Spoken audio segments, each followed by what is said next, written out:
Hare Krishna. So మనం వచ్చేసి 28వ chapter ఏదైతే ఉందో పురంజనుడు స్త్రీ జన్మం నెత్తుట అనే దాన్ని మనం ఇప్పుడు తెలుసుకుంటూ ఉన్నాము. దాంట్లో మనకి 15 శ్లోకాల వరకు కూడా జరిగాయి. మనకి నారదుల వారు ఇంకా ఎవరికి కంటిన్యూ చేస్తున్నారు ఈ స్టోరీ, ఎవరికి చెప్తున్నారు? ప్రాచీన బర్హి. ప్రాచీన బర్హికి చెప్తున్నారు. ప్రాచీన సో ఆయన బర్హి. ఇంకా కంటిన్యూ చేస్తున్నారు అనమాట. అంతకుముందు చాప్టర్లో మనకి తెలుసు కాలకన్య, ఏదైతే వృద్ధాప్యము, యవ్వన, మృత్యువు, ప్రజ్వర, ముందు వచ్చే వేడి, వాళ్ళ సైనికులు, జబ్బులు, వ్యాధులు, ఇవన్నీ కూడాను వచ్చాయన్నమాట. అవి చండవేగ అని ఆయన గంధర్వ యొక్క కూతురే అనమాట ఈ కాలకన్య వృద్ధ. ఇవన్నీ కూడాను ఎప్పుడైతే ఈ పురంజన ఉండే నగరం మీద దాడి చేశాయి అనమాట. అప్పుడు నారదుల వారు ఇంకా కంటిన్యూ చేస్తున్నారు. ఎప్పుడైతే ఈ భయము అనే ఏదైతే యవన రాజు ఉందో ఇవందరూ కూడాను మొత్తం అంతా తిరుగుతూ తిరుగుతూ చివరికి ఎక్కడికి వెళ్ళారు? పురంజను మీదకి వెళ్ళారనమాట.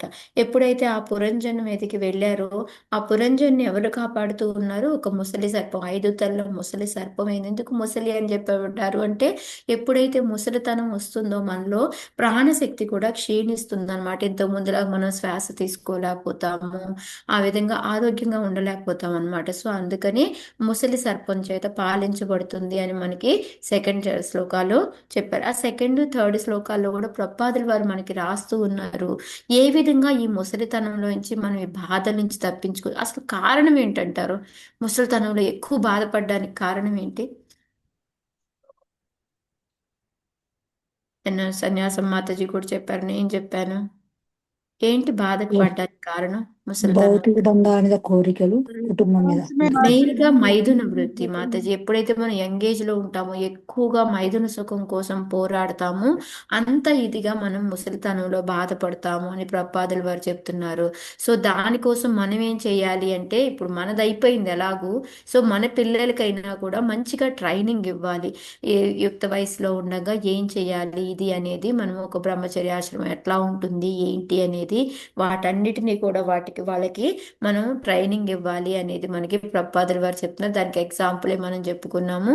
మనం చిన్నప్పుడే మొక్క అదేమంటారు మనకి ఆ మొక్కై వంగనిదే మానే వంగున అని ఉంటుంది కదా మనకి. అదే విధంగా మనం చిన్నగా ఉన్నప్పుడే ట్రైన్ చేయకపోతే పెద్ద అయ్యాక అసలు చాలా కష్టము అని ఇవన్నీ కూడా మనం చెప్పుకున్నాం అనమాట.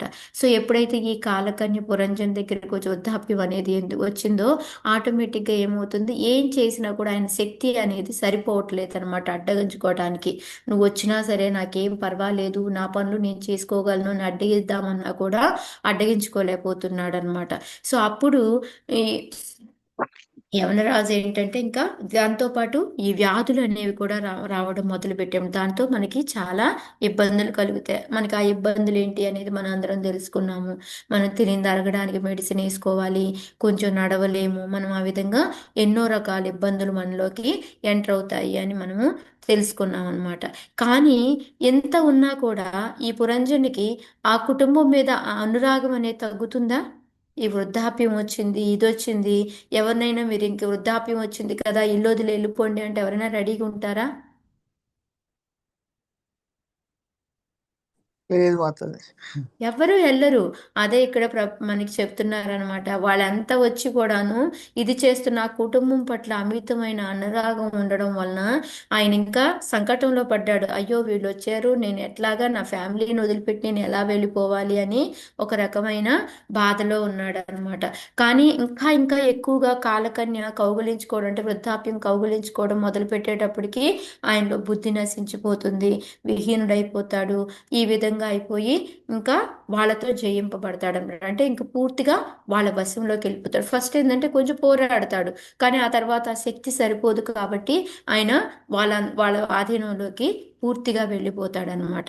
కాకపోతే ఆయన అప్పుడేంటంటే ఎప్పుడైతే పూర్తిగా వాళ్ళ ఆధీనంలోకి వెళ్ళిపోయాడో ఇవన్నీ కూడా అంటే ఈ పుత్రులు, పౌత్రులు, భార్య, సేవకులు, వీళ్ళందరూ అంటే ఎవరంటే మనలో ఉన్న ఇంద్రియాలు, కండరాలు, ఇవన్నీ అన్నమాట. ఇవన్నీ కూడా పట్టు తప్పిపోతాయి. వాళ్ళందరూ మనల్ని పట్టించుకోవడం మానేసి ఉపేక్షించరు అని చెప్పేసి చెప్తూ ఉన్నారనమాట. ఆ విధంగా ఉన్నప్పుడు ఇంకా అతనికి ఏమీ చేయలేకపోతాడు అనమాట. ఇంకా ఎదిరించడం కానీ ఏమీ చేయలేక అలాగా వాళ్ళ వశమైపోయి ఉంటాడు అని చెప్పి చెప్తున్నారు అనమాట. ఆ తర్వాత ఇంకా ఎలా ఉంటుంది అంటే భోగి పదార్థాలన్నీ కూడా ఎదురుగా కనపడుతున్నవన్నీ రసవిహీనంగా అయిపోతుంటాయి. అలా అని ఉన్న కోరిక తగ్గుతుందా అంటే ఆ కోరిక ఎలాగూ తగ్గదు. మిగతా అవయవాల మీద ప్రేమ అనురాగాలు కూడా తగ్గవన్నమాట. ఒక్క నిమిషం మాత్రం. కళ్యాణి క్లాస్ లో ఉన్న మళ్ళీ చేస్తాను. సో ఈ విధంగా ఆయనకి ఆ ఈ ఇదంతా కూడా మమతానురాగాలు మాత్రం ఏమాత్రం తగ్గవు అని చెప్పి చెప్తూ ఉన్నారనమాట. సో ఇంకా ఆటోమేటిక్గా ఏంటంటే బలవంతంగా ఈ శరీరాన్ని వదలాలి అని ఉండదు, కానీ వదిలి వెళ్ళవలసి వచ్చేస్తుంది అనమాట. ఎందుకు అంటే ఆటోమేటిక్గా కాలకన్య, వృద్ధాప్యము, యవ్వనము. యవ్వనం అంటే ఎవరు? మృత్యు అనమాట. సో మృత్యు వచ్చేటప్పటికి ఏం చేయాలి? ఆటోమేటిక్గా వద్దు అనుకున్నా కూడా మనం వదిలేసి వెళ్ళిపోవాల్సి వస్తుంది అనమాట. సో ఆ విధంగా వెళ్ళిపోయే ముందు ఏం జరుగుతుంది అంటే మనలో ప్రజ్వర అనేది వచ్చి వేడి కలిగిస్తుంది మన శరీరంలో. 107 డిగ్రీల వేడి వస్తుంది అనమాట. సో అంటే ఆ దేహం అంతా కూడా, పురం అంతా కూడా కాలిపోతూ ఉంటుందన్నమాట. సో ఆ కాలిపోతూ ఉన్నప్పుడు ఆ పురవాసులు ఈ అంటే మనలో ఉన్న కండరాలు, అవయవాలు, చర్మాలు ఇవన్నీ ఏవైతే ఉంటాయో అవన్నీ కూడా అందులో చిక్కుబడిపోతాయి అని చెప్పేసి అది చూసి ఇంకా బాధపడుతూ ఉంటాడు. మరి నాకు ఒక డౌట్ మాతాజీ, మనం ఆల్రెడీ చనిపోయాము, మరి ఇంకా ఎందుకు బాధపడుతున్నాడు? దేంతో బాధపడుతున్నాడు ఆయన? మనం చనిపోయాం కదా. ఆత్మనేమో మాతాజీ. సూక్ష్మ మనకి శరీరం. ఇంకా సూక్ష్మ సూక్ష్మదేహం ఉంది శరీరం కావాలి, ఉంది. నేను అదే సూక్ష్మదేహం. కదా ఆ, చెప్పుకున్నాం మనం. మనలో సూక్ష్మ సూక్ష్మ శరీరం ఉంటుంది. ఆ సూక్ష్మ శరీరంలో బుద్ధి, మనసు, అహంకారం ఉంటాయి కదా. సో వాటితోటి ఆత్మ అనేది థింక్ చేయడం మొదలు పెడుతుంది అనమాట. అదే ఇక్కడ మీరందరూ నిన్నటి నుంచి అడుగుతారేమో అని నేను చూస్తూ ఉన్నాను. ఇంకా ఎందుకు థింక్ చేస్తుంది? అయిపోయింది కదా, చనిపోయాము, ఆల్రెడీ మంటల్లో వేసారు మనల్ని, మనం కాలిపోయాము. ఇంకేం మిగిలిందని మనం ఆలోచిస్తున్నాము ఇంకా ఫ్యామిలీ గురించి. అమ్మో ఎలాగా అని. అదే మీకు ఇవాళ కూడా అంతా కూడా అదే వస్తుంది అనమాట మీకు ఇవాళ. సో ఇవాళ మామూలుగా మధ్యలోనే క్వశ్చన్ వేద్దాం అనుకున్నా, నేను ఇప్పుడే వేస్తాను ఆగలేక మీకు. సో ఈ విధంగా ఏంటి అంటే వాళ్ళందరితోటి అంత వేడి వస్తున్నప్పటికీ కూడా మెయిన్గా బాధగా ఎవరు ఎక్కువగా పడేది అంటే ప్రాణశక్తి అన్నమాట. ఎందుకు అంటే ప్రాణశక్తి అనేది సర్పంతో పోల్చాము. ఆ సర్పం పాక్కుంటూ వెళ్ళాలి కాబట్టి ఆ మంట తగులుతూనే పోవాలి కాబట్టి చాలా ఇబ్బంది పడేది అన్నిటికన్నా ఎవరు అంటే ప్రాణశక్తి వదిలి వెళ్ళడానికి చాలా ఇబ్బంది పడుతుంది అని నిన్న మనం తెలుసుకున్నాం అనమాట. సో ఇంకా ఈ విధంగా ఏంటంటే శరీరం అంతా కూడా శిథిలం అయిపోయింది, అంటే ఆల్రెడీ ఖాళీ బూడిదైపోయింది. ఇంకా అందరూ కూడా దాన్ని ఎలాంటి అంటే మనం ఎంతగా వదిలిపోవడానికి ఇష్టం లేకపోయినప్పటికీ కూడా ఈ శత్రువు లాంటివి ఉండడం మూలంగా దాన్ని వదిలేసి వెళ్ళాల్సి వస్తుంది. అందుకని చాలా బిగ్గరగా రోధిస్తూ ఉంటుంది అని చెప్పేసి మనకి చెప్పారనమాట ఈ 15 శ్లోకాల వరకు కూడా. ఇదంతా మనసు. అందుకనే నేను మనం చాలా ఎగ్జాంపుల్స్ చెప్పుకున్నాము.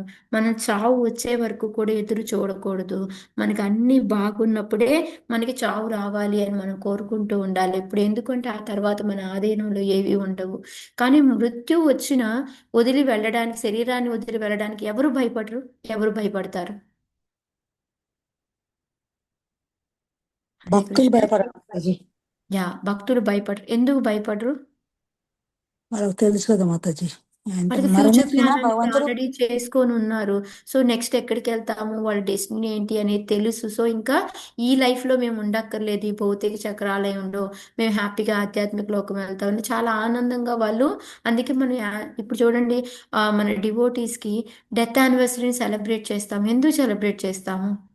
దాన్ని ఒక బర్త్డే లాగా ఎందుకు సెలబ్రేట్ చేసుకుంటారు? ఎవరైనా డెత్ డేని సెలబ్రేట్ చేసుకుంటారా?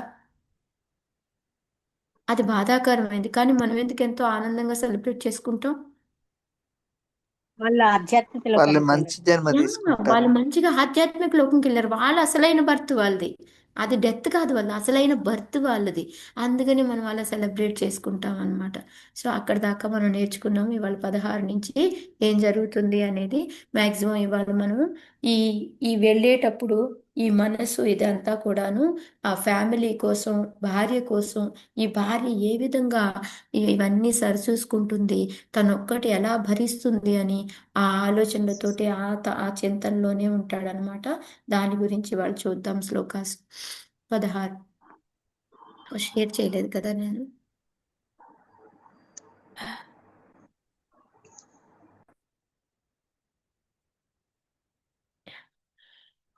दुहित्रा पुत्रपौत्रांश जामातृपार्षदान् स्व स्वत्वावशिष्टं यत्कृञ्चेत् గృహకోశపరిచ్ఛదం. చదవండి మాత, చదవండి. హరే కృష్ణ మాతాజీ చదవనా? చదవండి నాగమణి మాతాజీ. दुहितृ पुत्र पौत्रांश्च जामी जामातृपार्षदान् स्वत्वावशिष्टं यत्किञ्चित् गृहकोशपरिच्छदम्. ప్రపాదవాచ. పురంజనుడు అంతటా తన పుత్రికలు, పుత్రులు, పౌత్రులు, కోడండ్రు, అల్లుండ్రు, సేవకులు, అనుయాయులు గూర్చి మరియు తన ఇల్లు వస్తు సామాగ్రి ఉన్న కొద్దిపాటి ధనమును గూర్చి చింతింపసాగాను. హరే కృష్ణ. సో ఇది మామూలుగా మనందరికీ కూడా జరిగేదా కాదా ఇదంతా? అంటే ఇక్కడ వీళ్ళంతా అంటే ఎవరు? పురంజన్ దేని గురించి ఆలోచిస్తున్నాడు? ఇప్పుడు ఇల్లు, కోడలు, ఇల్లు, సామాగ్రి, ధనము, ఇదంతా అంటే ఏంటిది అతనికి? మనకంటే మామూలుగా నిజంగానే కోడళ్ళు, అల్లుళ్ళు ఇవన్నీ. విడిగా ఇప్పుడు పురంజన్కి ఏంటిది ఇవన్నీ? పోయిన బాడీ గురించి బాడీలో ఉన్న అవయవాలన్నీ కూడా అవే కదా మనకి. అన్ని గురించి ఏం చెప్తున్నాం మనం? ఈ కోడళ్ళు ఇవన్నీ అంటే ఏంటి? లోపల ఉన్న కండరాలు, మజ్జ, ఇంకేంటంటారు, ఎముకలు, ఇవన్నీ కూడాను ఇది లోపల ఉన్న బుద్ధి వచ్చేసి భార్య అని ఇవన్నీ చెప్పుకున్నాం కదా. మన కర్మ ఫలాలు వచ్చేసి మనం ఏం ఆలోచిస్తాం? అబ్బో నేను ఎన్నో మంచి పనులు చేశాను, నాకు ఇంకా మంచి లైఫ్ వస్తుంది, వీటన్నిటి గురించి ఆలోచిస్తూ ఉంటాం కదా మనము. సో ఇవే అనమాట. ఆ శరీరాన్ని వదిలి వెళ్తున్నప్పటికీ కూడా ఆ శరీరంలో ఉన్న అవయవాలు అన్నిటి గురించి కూడా ఆలోచిస్తూ ఉంటాం. ఇక్కడ మనకైతే మామూలుగా చూస్తే మనం ఎంత సంపాదించాము, మన కొడుకులు ఏం చేస్తారు, అదే మాతాజీ మొన్న కూడా మీకు స్టోరీ చెప్పారన్నారు, వదిలిపెట్టి రమ్మంటే అయ్యో నా ఇల్లంతా అలా వదిలేసి వాళ్ళు సినిమాకి పోయారు, నేను ఎంతో కష్టపడి డబ్బు సంపాదించాను, నేను దానికి కాపలా కాస్తూ ఉంటానని ఒక కుక్కలాగా పాములాగా బతకడానికైనా రెడీయే కానీ వదిలి వెళ్ళడానికి ఇష్టపడరు అనమాట. సో అదే విధంగా ఇక్కడ మనకి ప్రపాదుల వారు ఏం చెప్తున్నారంటే, ఇందులో మనం దేహంతో ఎంత ఆసక్తిని కోరుంటాం. ఎందుకు అంత ఆసక్తి మనకి దేహంతో? ఎందుకంటారు?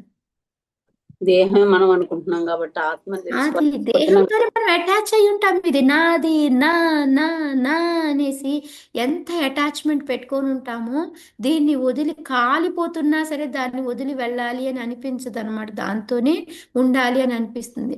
అసలు యాక్చువల్గా ఆత్మ అనేది చాలా ఏమంటారు మనకి పరిశుద్ధమైనది అది అని చెప్తాం కదా. ఎందుకు ఇలా అయిపోయిందంటారు? ఆత్మ ఇలా ఎందుకు ఆలోచిస్తుందంటారు?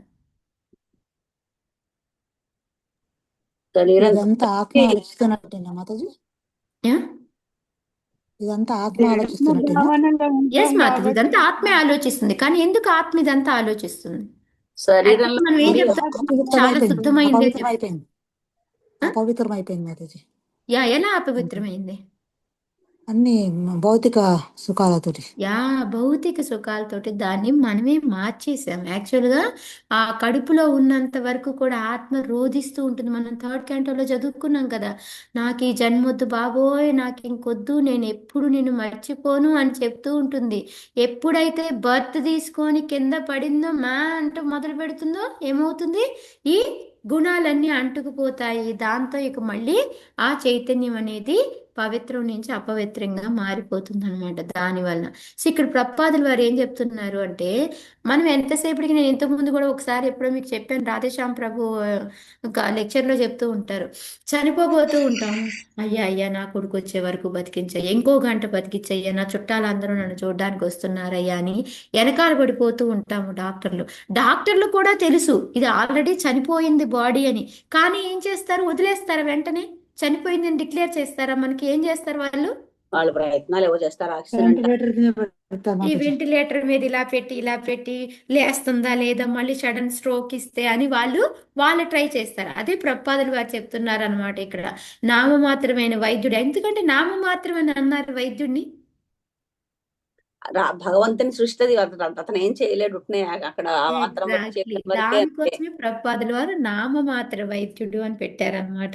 అందుకని ఆయన ఏంటంటే ఏదో ఔషధాలు ఉపయోగించి, ఏదో మెషిన్స్ ఉపయోగించి ఇంకా కొన్ని నిమిషాలు పొడిగిద్దాము అనేసి ఆయన ట్రై చేస్తూ ఉంటాడు. ఈ దేహం మీద ఆసక్తితో మనము ప్రయత్నిస్తూ ఉంటాము, కానీ అది సఫలీకృతం అవుతుంది అని అనుకుంటాము, కానీ మనకి రాసి పెట్టిన టైం ప్రకారం అది జరిగిపోతూ ఉంటుంది. అదే ఇక్కడ ప్రపాదుల వారు మనకి చెప్తూ ఉన్నారనమాట. అయితే మనకి చాలా మంది మన ఇస్కాన్లో కానీ బయట కానీ కొంతమంది భక్తులు ఉన్నారు.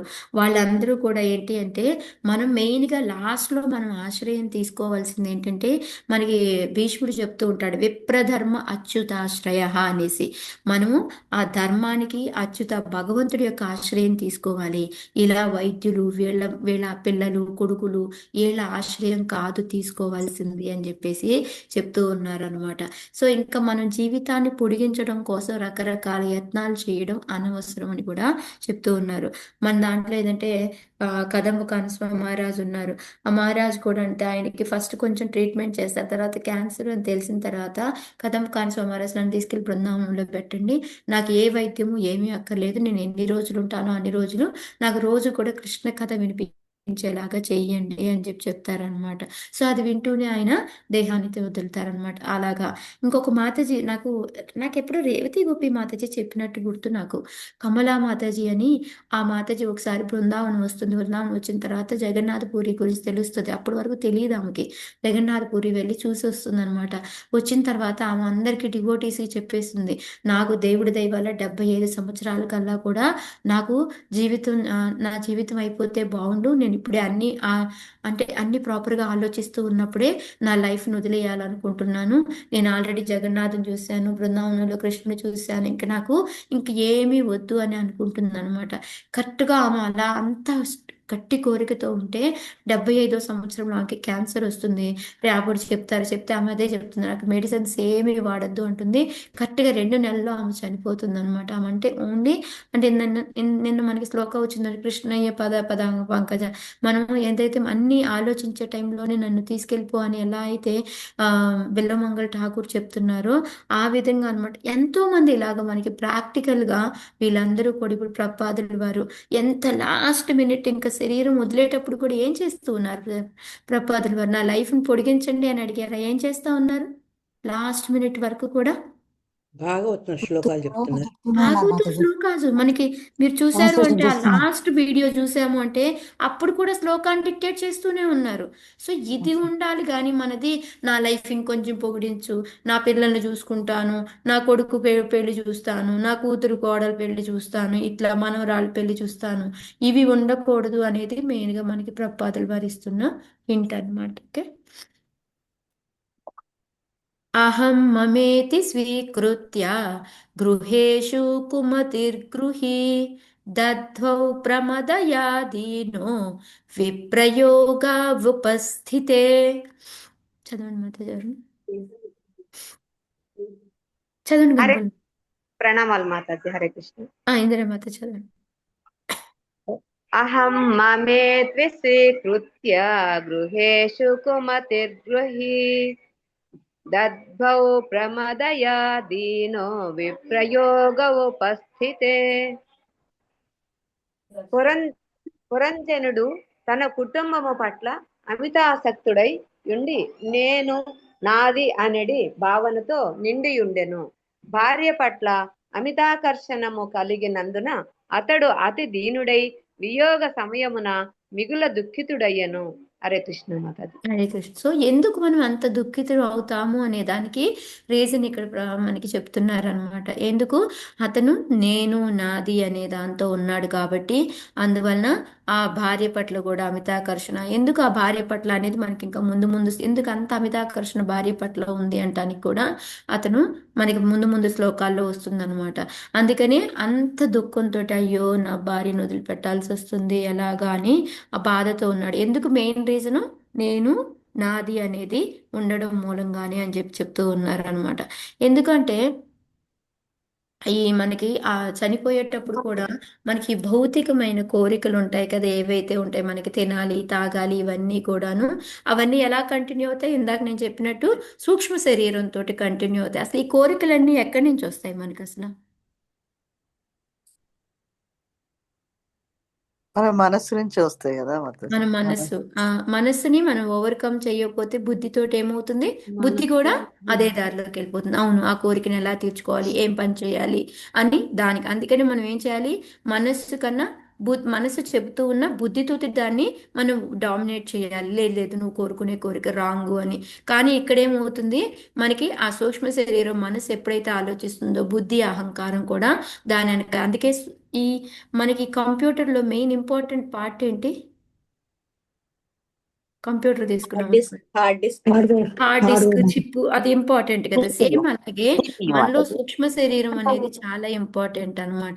దాన్ని మనం డైవర్ట్ చేయలేకపోయాము అంటే చనిపోయిన తర్వాత కూడా అవే కోరికలతోటి మనము ఫార్వర్డ్ అయిపోతూ ఉంటాం. సో ఆ కోరికలతో ఫార్వర్డ్ అవడం మూలంగా ఏం జరుగుతుంది? మనకి నెక్స్ట్ లైఫ్ అనేది ఆ కోరికలు తీర్చుకోవడానికి అనుగుణంగా మనకి జీవితం అనేది దొరుకుతుంది అనమాట. కానీ ఆ సూక్ష్మ శరీరం మనకు కనిపిస్తుందా? లేదు మాతాజీ.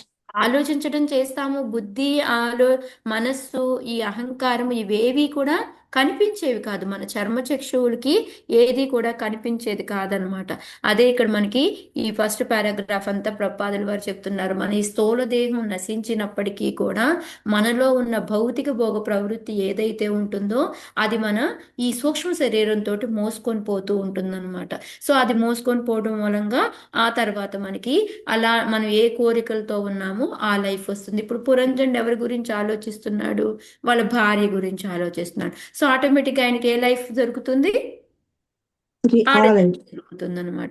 సో అదే ఇక్కడ మనకి ప్రపాదుల వారు చెప్తుంది అనమాట ఈ ఫస్ట్ పారాగ్రాఫ్ అంతా కూడాను. సో నెక్స్ట్ పారాగ్రాఫ్ లో చెప్తూ ఉన్నారనమాట. ఈ ఏదైతే ఉందో ఈ స్త్రీ అనేది ఏంటి అంటే మనకి విస్తారము అని భావము అని చెప్తున్నారు అనమాట. ఎందుకంటే మనకి భార్య వల్లనే మన సంసారం అనేది పెరగడము, కొడుకులు మనవళ్ళు మనవరాండ్లు ఇవన్నీ రావడం అనేది జరుగుతూ ఉంటుంది. కాబట్టి అందుకే మెయిన్గా స్త్రీ పాత్ర అనేది చాలా ఎక్కువ ఉంటుంది మన లైఫ్లో అని చెప్పేసి చెప్తూ ఉన్నారనమాట. సో అందుకని ఆ లైఫ్ వదిలేసి వెళ్ళేటప్పుడు మనం ఏం చేస్తాము? పిల్లల్ని పిలిచి, నాయన మీ అమ్మని బాగా చూసుకోండి, ఉన్నదనాన్ని మీకు అప్పచెబుతున్నాను అనేసి, ఆయన గమ్యం ఏంటో ఆయనకి తెలియదు. కానీ ఇంకా ఎంతసేపటికి ఈ పిల్లల గురించి, ధనం గురించి, భార్య గురించి అప్పచెప్పేసి వీళ్ళకి సరైన దారి చూపించానా లేదా అనేసి దీని గురించే ఎక్కువగా ఆలోచిస్తూ ఉంటారు అని ప్రపాదుల వారు చెప్తూ ఉన్నారు అనమాట. ఓకే, సో దీని అన్నిటి నుంచి మనం నేర్చుకోవాల్సిన లెసన్ ఏంటంటారు? ఒక వయసు వచ్చాక బంధాలు వదిలించేసుకోవాలి.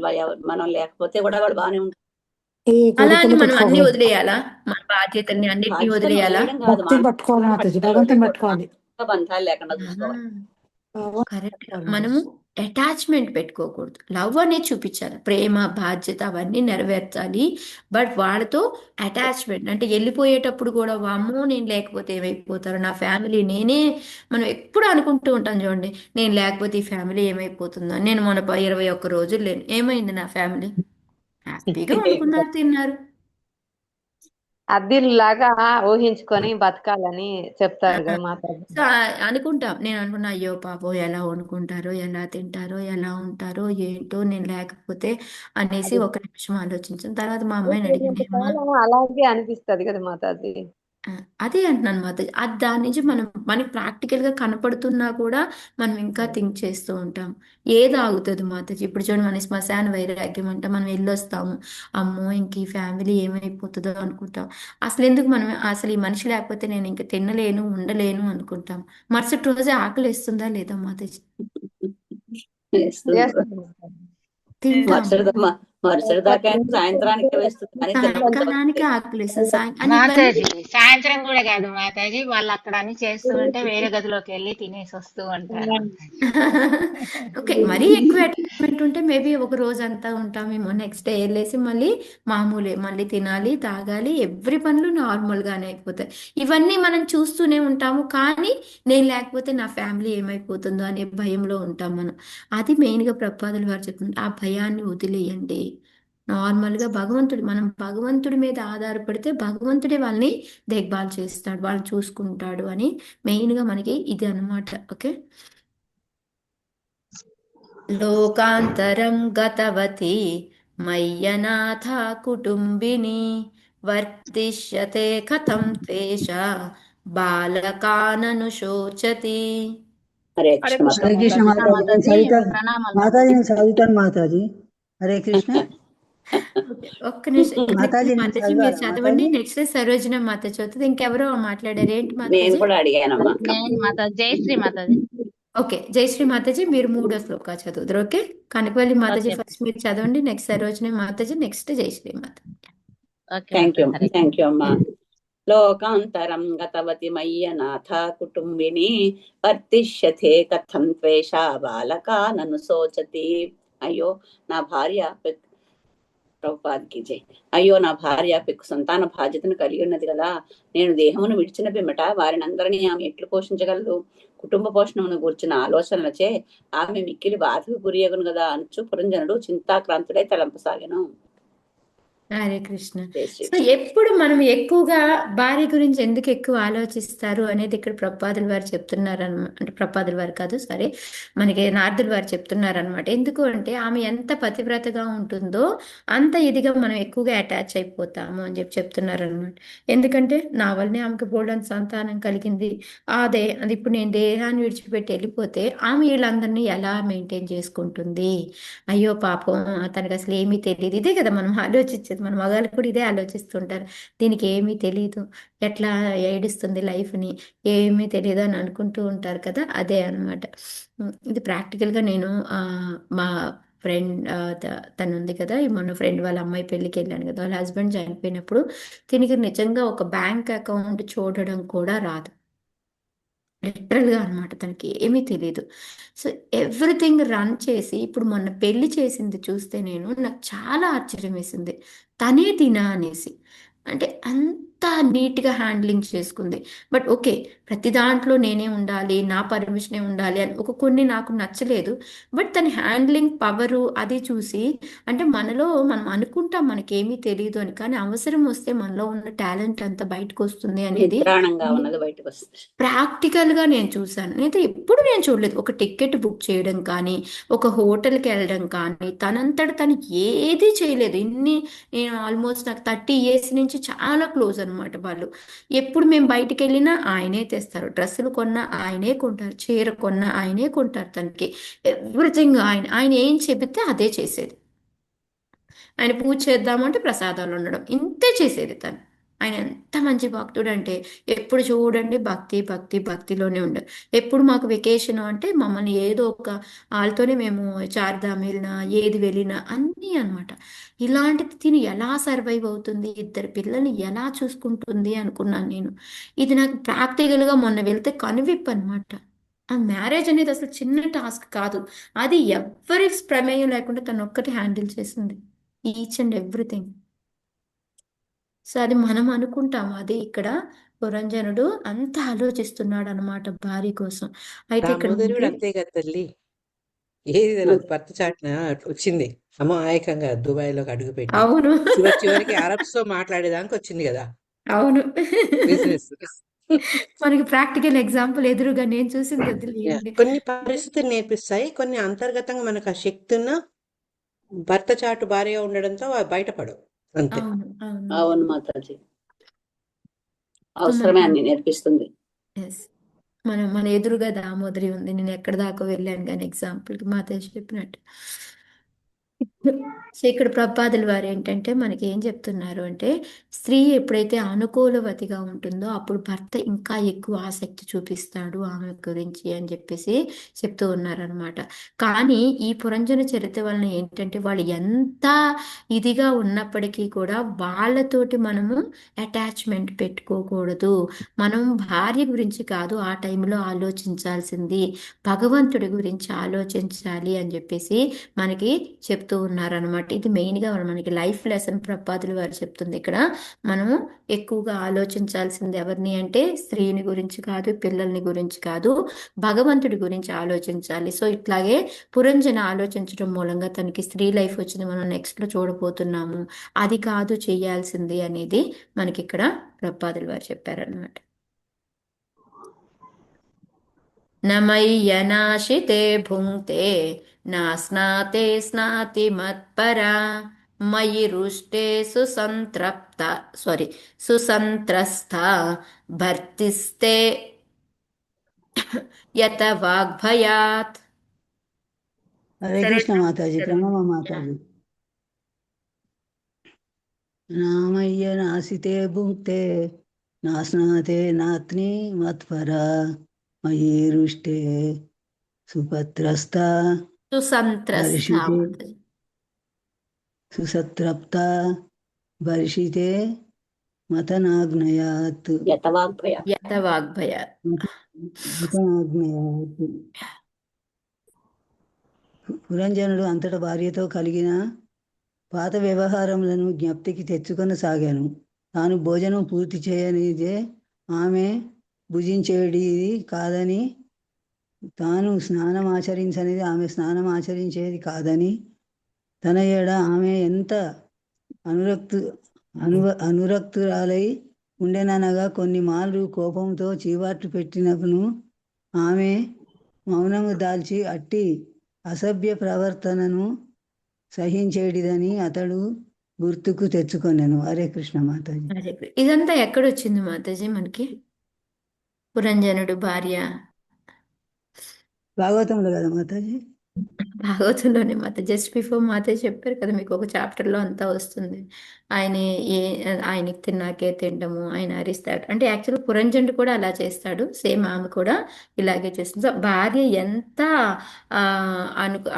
అనుకూలంగా ఉండేది, ఆయనకి ఎంత ప్రేమగా చూసుకునేది అనేది ఆయన ఇదంతా కూడాను గుర్తు తెచ్చుకుంటూ ఉన్నాడు అనమాట. సో ఈ విధంగా ఇంకా కొన్ని శ్లోకాస్ మనకి 22 శ్లోకాల వరకు కూడా ఈ భార్య గురించి ఆయన ఆలోచిస్తూ ఉంటాడనమాట. సో అయితే మనకి ఇక్కడ ప్రపాదుల వారు ఏం చెప్తున్నారు అంటే మనము అది కాదు, మనము మనకి ప్రపాదుల గృహస్థ లైఫ్ని మనం ఏ విధంగా లీడ్ చేయాలి అనేది మనకి ఈడ మనం భార్య భర్తకు విధేయురాలై ఉండడం కాకుండా మనము ఎలాగిందాకైతే మనం విప్రధర్మచ్యుతాశ్రయ అనుకున్నాం కదా, ఆ విధంగా మన కుటుంబం ఎంత మంచిగా ఎంత బాగా ఏడుస్తున్నప్పుడు అలా అని వదిలేసి వెళ్ళమని ఎక్కడా చెప్పట్లేదు. మన డ్యూటీని మనం ప్రాపర్గానే చెయ్యాలి. కానీ మనకి మిడిల్లో ఎవరుండాలి ఎప్పుడు కూడాను? కృష్ణ ఉండాలి. కృష్ణ ఉండాలి. ఎందుకంటే కృష్ణనే నాకు ఈ పిల్లల్ని ఇచ్చాడు. సో ఈ పిల్లల్ని ఏమంటారు పెద్ద చేయాల్సిన బాధ్యత నాది. కృష్ణనే నాకు ఈ భర్త ఇచ్చాడు. సో ఆయనకి కావాల్సిన నేను తీర్చాలి. సో ఈ విధంగా మనది ఏది కూడా ఫస్ట్ కృష్ణతో మొదలయ్యి అప్పటి నుంచే మొదలవ్వాలి తప్ప మధ్యలో ఆయనే ఉండాలి ఎటు చూసుకున్నప్పటికీ కూడాను. అందుకే అది కేంద్ర బిందువు అని చెప్తున్నారు అనమాట ప్రపాదుల వారు మనకి ఇక్కడ. అప్పుడు మాత్రమే మన లైఫ్ అనేది ప్రాపర్గా ఉంటుంది. లేకపోతే మనం ఇలాగే లైఫ్తో ఎక్కువ వైఫ్తోనే మనం ఎక్కువ ఆలోచిస్తూ ఉన్నామంటే స్త్రీతోటే మనకి నెక్స్ట్ లైఫ్ స్త్రీ వస్తుంది. అయితే ఇక్కడ ప్రపాదుల వారు ఒక మాట అన్నారు, ఇది చూసి నాకు మీరు ఆన్సర్ చెప్పండి మాతది. పురుష జన్మమునెత్తుట స్త్రీకి లాభదాయకమే. అంటే ఇప్పుడు స్త్రీ కూడా అలాగే భర్త గురించి ఆలోచిస్తూ ఉంటుంది కదా, చనిపోయేటప్పుడు అమ్మో నా భర్త ఎలాగా, ఆయనకి ఎలాగ తిండి ఎవరు పెడతారు, పిల్లలు సరిగ్గా చూసుకుంటారో లేదో ఇది. సో అప్పుడు ఆటోమేటిక్గా ఆమెకి మగ జన్మ వస్తుంది. ఆడవాళ్ళ గురించి ఆలోచిస్తే ఆడ జన్మ వస్తుంది. కానీ అది చాలా స్త్రీకి మాత్రం పురుషుడి జన్మ రావడం లాభదాయకమే కానీ మగవాళ్ళకి ఆడ జన్మ రావడం లాభదాయకం కాదు అన్నారు. ఎందుకంటారు? ఇది చూసారా, పురుష జన్మమును ఎత్తుట స్త్రీకి లాభదాయకము కావచ్చునేమో కానీ స్త్రీ జన్మమును పడేట పురుషునికి ఎంత మాత్రము లాభదాయకము కాదు. ఏం చెప్తారు? ఏంటంటారు ఇది? మళ్ళీ భర్తనే అనుసరిస్తూ ఉంటుంది కదా, అంతటా సహసిద్ధంగా చేయడానికి అవకాశం ఉండదనేమో. ఇంకా ఇంకెవరన్నా అలా ఎప్పుడు కూడా వాళ్ళ మీద ఆధారపడి ఉండాలి కదా మాతాజీ.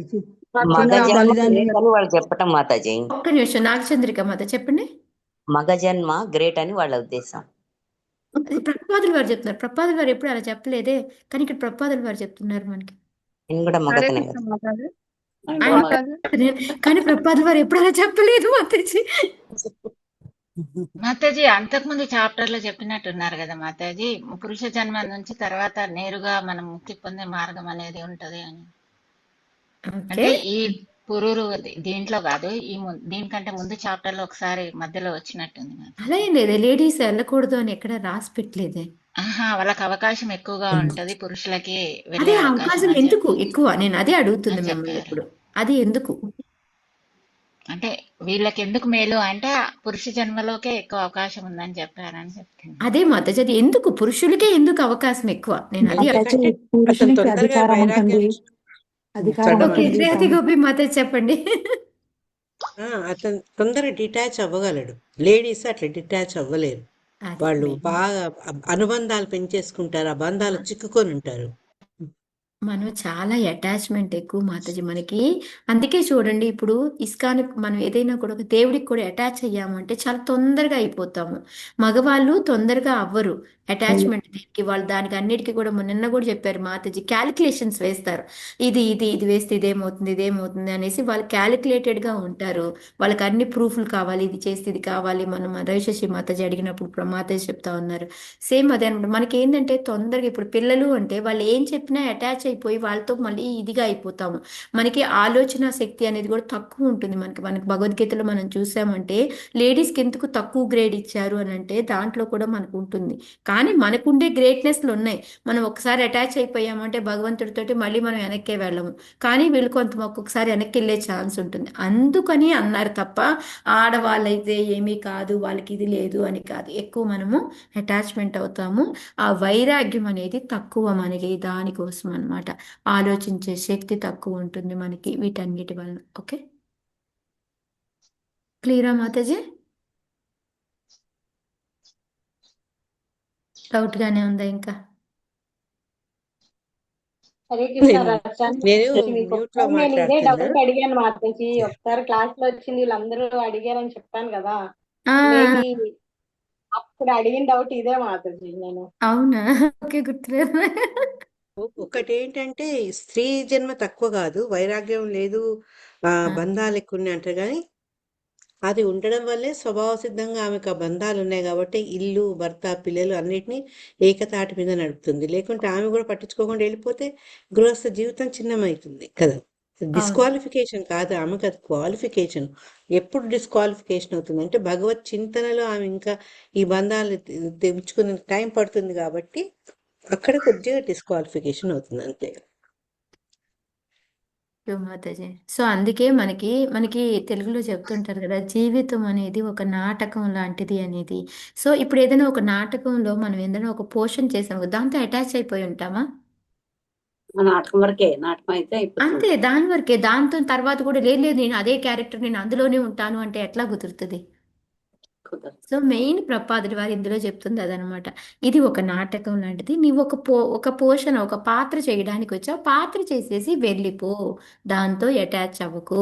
ఇదన్నమాట మెయిన్గా మనకి ఇక్కడ చెప్తుంది అనమాట. ఓకే, అలాని మనం పిల్లల్ని, భార్యని అందరినీ వదిలేయాలా అంటే అలా వదిలేయకూడదు. వాళ్ళకి కావాల్సినవి అందిస్తూనే ఉండాలి వాళ్ళకి, బట్ మనం అటాచ్ అయ్యి ఉండాలి అంతే. ఇప్పుడు నేను ఆ పాత్ర తీసుకున్నాను, ఏముందిలే ఈ పాత్ర ఈరోజు ఒకరోజు చేసేదే, దీనికోసం నేను ఎందుకు అంత ప్రాక్టీస్ చేసి ఇది అనేసి. ఒకసారి ఇప్పుడు రేవతి గోపి మాతాజీ ఒక క్యారెక్టర్ చేస్తే అందరూ పొగిడారు మాతాజీని. ఎందుకంటే ఎవ్వరు కూడా డైలాగులు రాసుకొని చదివిన వాళ్ళు లేరనమాట. మాతాజీ డైలాగులు అన్నీ ఒక పేపర్ మీద రాసుకొని చాలా నీట్గా ప్రిపేర్ అయితే అందరూ చెప్పడమే, మాతాజీ మీరు ఇంత వయసు వచ్చాక కూడా మీరు ఎలా ఉండాలి అనేది మాకు చేసి చూపించారు అని చెప్పేసి. సో మనం ఉన్నదాన్ని మనం ప్రాపర్గా చెయ్యాలి, బట్ కానీ ఏంటంటే దానికి అటాచ్ అవ్వకూడదు అంతే అనమాట. ఇప్పుడు అది మాతాజీ నాది ఇంకా ఇదే లైఫ్ ఇదే అనేసి ఆ డైలాగ్లో చదువుతూ కూర్చున్నారా, ఆ డ్రామా అయిపోయింది, అది వదిలేశారు, ఆ పేపర్ చింపేశారు, పడేశారు, అయిపోయింది. సో ఆ విధంగా ఉండాలన్నమాట. ప్రబోధయతి మా విఘ్నం వ్యుషితే శోకకర్షితా వర్త్మైతద్గృహమేధీయం వీరసూరపి నేష్యతి. హరే కృష్ణ మాతది. ప్రణామాలు మాతది. హరే కృష్ణ. జై శ్రీమతి చదవండి. ప్రబోధయతి మా విఘ్నం వ్యూషితే శోకకర్షిత వర్త్మైతద్గృహమేదీయం వీరసూరపి నేష్యతి. భావం భాష్యం చెప్పిన వారు భక్తి వేదాంత స్వామి శ్రీల ప్రభుపాద్. జై శ్రీల ప్రభుపాద్. జై శ్రీ ప్రభుపాద్.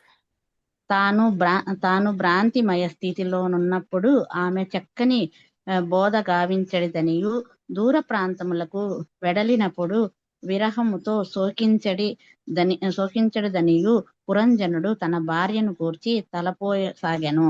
ఆమె పెక్కు వీరులకు జనని అయినప్పటికీ కుటుంబ బాధ్యతలను నిర్వహింపజాలదేమోయని అతడు భీతి చెందాను. హరే కృష్ణ మాతది. హరే కృష్ణ. సో ఇది నేను ఎక్స్ప్లెయిన్ చేయాలా మాతాజీ? ప్రతి ఒక్కళ్ళు ఈ భ్రాంతిలోనే ఉంటాం. నేను లేకపోతే ఏమవుతుంది, నా భార్య నా పిల్లల్ని చూసుకోగలదా, అయ్యో ఎట్లాగా ఏంటి అనేసి.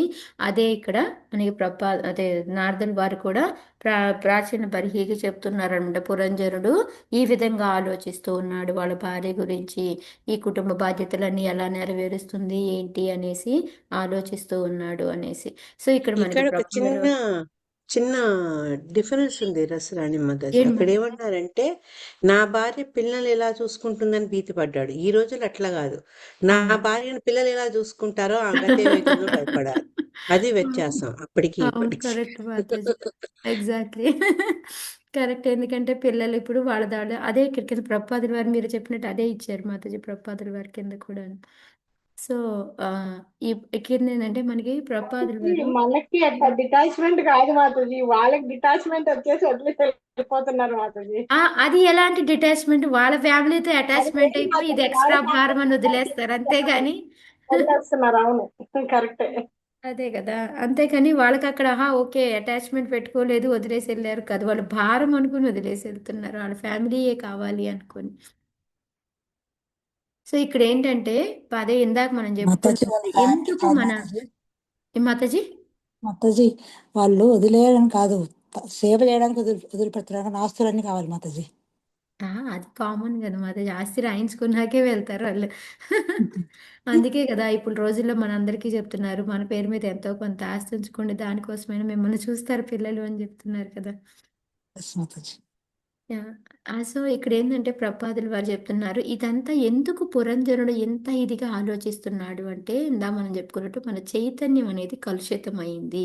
యాక్చువల్గా మన చైతన్యం ఏంటిది? మమయ వాంశో జీవలోకి, మనం భగవంతుడి నుంచి వచ్చాము. జీవభూత సనాతన మన శస్త్రాణీంద్ర అనే ప్రకృతి, అక్కడి నుంచే వచ్చాము. కానీ ఎప్పుడైతే ఈ ప్రకృతిలో పడ్డామో, ఈ ప్రకృతిలో పడ్డాక ఈ 5 సెన్సెస్ ప్లస్ మైండ్ ఏదైతే ఉందో దాంతో మనము ఫైటింగ్ చేయడం మొదలు పెడతాం. లైఫ్ని లీడ్ చేయడానికి మనము అనేక రకాలుగా ఫైట్ చేస్తూ ఉంటాం అనమాట. అదే ఇక్కడ ప్రభుపాదులు వారు చెప్తున్నారు. సో దాంతో ఏమవుతుంది అంటే మన యొక్క ఈ ఈ చైతన్యం ఏదైతే ఉందో, మన ఆత్మ యొక్క చైతన్యం అది కలుషితం అయిపోయింది. అందుకని ఏంటంటే ఇంక మనం స్త్రీ చింతనలో కానీ పిల్లల చింతనలో కానీ ఆ విధంగా ఉండడం మొదలు పెడుతుంది అనమాట. సో కొంతమంది భార్యాలోలుడైతే కొంతమంది ఎలా ఉంటారు, ఇంకా కొంతమంది జాతి కోసం చేసేవాళ్ళు ఉన్నారు, కొంతమంది సంఘం కోసం చేసేవాళ్ళు ఉన్నారు, కొంతమంది ఈ రాజకీయ నాయకులైతే దేశం కోసం చేస్తూ ఉంటారు. సో ఈ విధంగా ఏంటంటే సాంఘిక, రాజకీయ, విద్యాధార్మిక, జాతీయ, మత సంబంధ వీటన్నిటి పనుల్లో కూడా ఎక్కువగా ఇన్వాల్వ్ అయిపోయి ఉంటారనమాట. సో అయితే ప్రభుపాదులు వారు ఏం చెప్తూ ఉన్నారంటే, మనం కష్టపడితే ఎంతో కొంత మనకి మనీ అనేది వస్తుంది. వస్తే అప్పుడు మనకేంటి ఒక ఆనందం కలుగుతుందా లేదా? హరే కృష్ణ. ఆనందం ఉంటుందా లేదా మాతాజీ? వస్తుంది ఉంటది మాతాజీ. ఉంటది వస్తుంది. సో ఆ ఆనందం శాశ్వతమైనదా కాదా? కాదు. కాదు మరి. మనం ఎప్పుడు చర్చించుకుంటాం. నేను ఒక చీర మంచిగా కొనుక్కొని వెళ్ళాను, ఒక పార్టీకి వెళ్ళాను, అందరూ పొగిడితే ఆనందం. మళ్ళీ తర్వాత ఎవరైనా పొగడకపోతే అమ్మో ఈ చీర ఏదో బాగాలేదట్టుంది, ఎవరు పొగడలేదు అని మనకి ఆనందం ఎంతసేపు ఉండదు, కొంచెం సేపే ఉంటుంది అనమాట.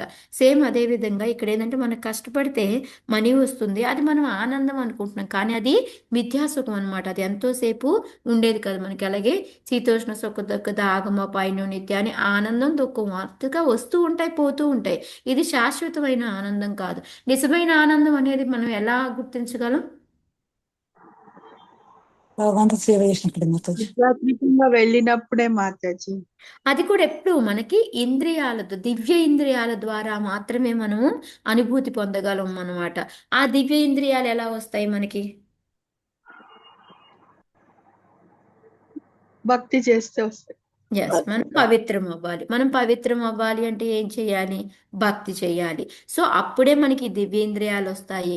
అంతవరకు కూడాను మన ఇంద్రియాలు పవిత్రం అవ్వవు, మనకి అసలైన ఆనందాన్ని మనము గుర్తించలేమన్నమాట. అదే ఇక్కడ మనకి ప్రపాదుల వారు ఈ శ్లోకం అంతా కూడాను ఇందులో ఎక్కువగా ఎక్స్ప్లెయిన్ చేస్తుంది అదే. సో మనము ఆ దివ్యేంద్రియాలు ఏర్పడాలి, మనం పవిత్రం అవ్వాలి అంటే మనం హృషికేన సేవనం భక్తి రుచ్యతే, మన సేవంతా భగవంతుడి మీద ఉండాలి. అదే నవవిధ భక్తి కానీ ఈ విధంగా అన్నమాట. సో మనం ఆటోమేటికల్గా ఈ నవవిధ భక్తి ఋషికేశ్ ఇవన్నీ చేస్తూ ఉంటే మనకేమవుతుంది అంటే మన ఇంద్రియాలు దివ్య ఇంద్రియాలు అవుతాయి. సో ఆ ఇంద్రియాలతో ఏంటంటే మనము పర్మనెంట్ ఆనందం అనేది, దివ్య ఆనందం అనేది అనుభూతి చెందగలుగుతాము అని చెప్పేసి చెప్తూ ఉన్నారనమాట. అందులోనే మన మనస్సును కూడా మనం చేసుకోవాలి. ఎలా చేసుకోగలం మన మనస్సుని? మన మనసుని ఎలా చేసుకోగలం? పరిశుభ్రత చాలాసార్లు చెప్పుకున్నాం. జపం చేస్తున్నాయి మాతాజీ, జపం చేస్తున్నారు పరిశుభ్రత. శృణ్వతాం సకతాం కృష్ణ. చాంటింగ్ చేస్తున్నారు. ఎస్ మాధవ్, శృణ్వతాం స్వకతాం కృష్ణ పుణ్యశ్రవణ కీర్తన హృదయంతస్థో హి అభద్రాన్ని మనకి శ్లోక ఉంది కదా. సో ఆ విధంగా, లేదా ఏవం ప్రసన్న మనసో భగవతో భక్తి యోగిస్త, ఈ శ్లోక ఇవన్నీ తెలుసుకొని మనము మన హృదయాన్ని ప్యూరిఫై చేసుకొని ఆ తర్వాత మన లోపల ఉన్న మనస్సులో కూడా అన్నిటినీ తీసేసి ఓన్లీ భగవంతుని తీసుకొచ్చి కూర్చోబెట్టాము అంటే మనకి ఆల్రెడీ ఇంతకుముందు నేను గౌరాంగ దర్శన్ ప్రభు చెప్పిన లెక్చర్లో కూడా చెప్పాను. మనం ఈ ఏవైతే కామక్రోధ లోభ మోహ మధమాసాలు అన్నిటినీ మనం కూర్చోబెట్టేసి వచ్చి కృష్ణాన్ని కూర్చోబెడదామంటే కృష్ణ కూర్చుంటాడా? లేదు మాతాజీ, కూర్చోడు. కానీ మనం ఒక్కసారి ఆయన్ని పిలిచి కూర్చోబెడితే ఆయన ఏం చేస్తాడు? అమ్మో నాలో ఇవన్నీ పోలేదు, ఇప్పుడు దాకా నేను ఎలిజిబుల్ కాదు అని మనం అలాగే ఉండాలా? త్రిభంగమ రూపం మాతాజీ వచ్చి లోపల అంటే ఇంకా వెళ్ళడు. అలా ఏమీ లేదు. మనకి లోపల కామ క్రోధ లోభ మదమాత్సాలు ఉన్నప్పటికీ కూడా మనం ఎప్పుడైతే శృణోతాం సకతా కృష్ణ అనేది చేయడం మొదలు పెడతామో భగవంతుడు వచ్చి కూర్చొని లోపల ఉన్న వాటిని అన్నిటినీ కూడా పోగొట్టేస్తాడనమాట. నాకు ఇవన్నీ లేకుండా చాలామంది చెప్తున్నారు నాకు ఇంకా టైం కాదు, ఇప్పుడే కాదు, ఇప్పుడే కాదు అని అంటారు. ఆ టైం అనేది ఎప్పటికీ రాదనమాట. ఆ టైము మనం ఎప్పుడు కూర్చొని భగవంతుడి గురించి విని చేస్తూ ఉంటామో ఆయనే క్లీన్ చేస్తూ ఉంటాడు. మనం వచ్చిన దాకా వెయిట్ చేయాల్సిన పని లేదు. నేను అంతా ప్యూరిఫై అయిపోయాక, నా బాధ్యతలన్నీ అయిపోయాక నేను దేవుడి దగ్గరికి చదువుతాను, దేవుడి దగ్గర పూజ చేసుకుంటాను అంటే అప్పటికి ఏమీ ఉండదు మన దగ్గర. ఇప్పుడే మనకు కొంచెం బాగాలేకపోతేనే ఏమీ చేయలేకపోతున్నాం. నేను చాంటింగ్ కూడా ఉదయం లేట్గా వచ్చాను, 4 రౌండ్లు చేసేటడికి మళ్ళీ నీరసం, పడుకొని మళ్ళీ ఇంకో రౌండ్ చేశాను. సో ఇప్పటికి కూడా నా 16 రౌండ్స్ అవ్వలేదు, కొంచెం హెల్త్ బాగాలేకపోతేనే. సో ఇట్లా అయితే ఎట్లా చెప్పండి? సో అదనమాట. మనం ఎప్పుడైతే దానికోసం మనం వెయిట్ చేయకూడదు. మనము మనంతటి మనం చేస్తే ఆటోమేటిక్గా భగవంతుడి ఆ ఉన్న లోపల ఉన్న కల్మషాలన్నిటినీ కూడా పోగొడతాడనమాట. సో అదే మనకి ఇక్కడ ప్రపాదుల వారు మనకి చెప్పారనమాట. ఎక్కువగా వీళ్ళలాగా మనము అటాచ్ అవి ఉండకూడదు అనేసి. యజ్ఞాత్ కర్మానందరంలో కోయం కర్మ, ఇది కొంచెం పెద్దది ఇచ్చారు పర్పోటు. సో కొంచెం మీరు అందరూ చదువుకొని నేను జిస్ట్ లాగా దాన్ని అంతా కూడాను మీకు చెప్పాను అనమాట. ఆ పురంజన్ లాగా అటాచ్ అయ్యి ఉండకుండా మనస్సుని ఇంద్రియాలని ఎప్పుడు కూడా మనము ప్యూరిఫై చేసుకోవాలి. అది ఏ విధంగా చేసుకోవాలి అంటే మనం భగవంతుడి యొక్క కథలు, భగవంతుడి యొక్క భక్తి ద్వారా ద్వారా మనం చేసుకోవచ్చు అని చెప్పి. అప్పుడే మన ఇంద్రియాలు దివ్యం అవుతాయి, మనం అసలైన ఆనందాన్ని మనం అభినవించగలుగుతాము. అంతేకాకుండా ఈ చిన్న చిన్న విద్యా ఆనందాల కోసం మనం ఎంత పాటుపడినా కూడా వేస్టే అనేది మనకి ఇక్కడ ప్రపాదులు వారు చెప్తున్నారు అనమాట. ఇంకోటి లాస్ట్లో ఇంకోటి శ్లోక చెప్తూ ఉన్నారు, శరీరం యదవాప్నోతి యచ్చాప్యుత్క్రాంతేశ్వర. ఎప్పుడైతే మనం భార్య పిల్లల గురించి వీటి గురించి ఆలోచిస్తూ ఉంటామో, మనం ఎలా అయితే వాయువు వాసనని తీసుకొని వెళ్ళిపోతూ ఉంటుంది, అంతే కదా. ఇప్పుడు ఒక గులాబీ తోటలోకి వెళ్తూ ఉందనుకోండి, ఆ వాయువు ఏ వాసన వస్తుంది? గులాబీ వాసన. మనం ట్రావెల్ చేస్తూ ఉంటాం, ఒక్కొక్కసారి చాలా మంచి వాసన వస్తుంది, ఒక్కొక్కసారి దుర్గంధమైన వాసన వస్తుంది. ఎందుకంటారు? ఆ ఏరియాలో ఉన్న దాన్ని బట్టి అది మోసుకొని వస్తూ ఉంటుంది కాబట్టి. సో అట్లాగే ఏంటంటే మనం భగవంతుడి యొక్క ఆలోచనలతో ఉన్నాం అనుకోండి, మనకి ఇంకా నెక్స్ట్ లైఫ్ అనేది ఉండదు, మనం డైరెక్ట్గా భగవంతుడి దగ్గరికి వెళ్తాము. లేదా మనం ఇలాగా ఫ్యామిలీ గురించి వీటి గురించి ఆలోచిస్తూ ఉన్నామంటే మన నెక్స్ట్ లైఫ్ దానికి తగ్గట్టుగా జన్మ తీసుకుంటుంది అనేసి ప్రపాదుల వారు మనకి ఇక్కడ నిన్న కూడా మీకు చెప్పాను, సైన్స్ ఆఫ్ సెల్ఫ్ రియలైజేషన్లో దీని గురించి చాలా బాగా రాసింది అనేసి. సో అదే ఇక్కడ మనకి ఎక్స్ప్లెయిన్ చేస్తున్నారు అనమాట.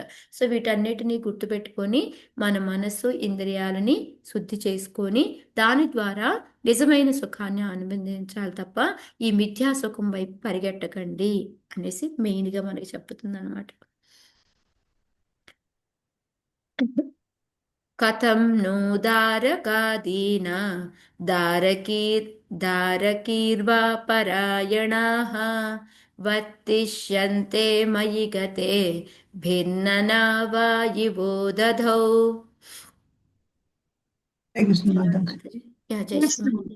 కథం ను దారకాదీన దారకీర్వాపరాయణాః వర్తిష్యంతే మయి గతే భిన్ననావ ఇవో దధౌ. పురంజనుడు ఇంకను ఇట్లు చింతింపసాగింది, నా పైననే పూర్తిగా ఆధారపడినట్టు నా పుత్రులు పుత్రికలు నేను ఈ ప్రపంచం నుండి వెడలిపోయిన పెద్ద ఇంట్లో జీవించగలరు? వారి పరిస్థితి సముద్ర మధ్యమున భగ్నమైన నావయందరి ప్రయాణికుల వలె నేరేది కదా. ఎందుకంటారు వాళ్ళు సముద్ర మధ్యాహ్న భగ్నమైన నావ అని ఎందుకు రాశారు?